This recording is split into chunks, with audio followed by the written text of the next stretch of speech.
আপোনাৰ পাতিখিলাত থৈ দিবি ঠাণ্ডা দিন আকৌ পানী দিয়ে ৰঙালী যাতে টেষ্টিটো বেছি হৈছে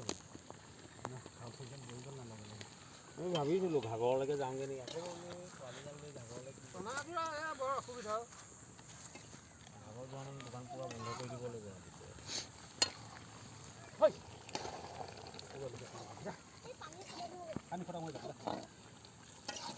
আৰু কেইটামান আহিবলৈ আছে আমি বাকী ইয়াত 4টা আছোঁ আৰু এইফালে কিবা কিবি আনিব গৈছে ওলায় বাকীটা অহা নাই আৰু 3টামান আছে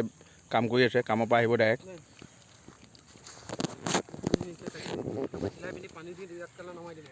হৈ আছে আৰু মাংস হৈ গ'ল বেছি টাইম নালাগে মাংস এতিয়া ভাতটো হ'বলৈ বাকী আছে আৰু ডাইৰেক্ট খাই দিম আৰু বেছি দেৰি নকৰোঁ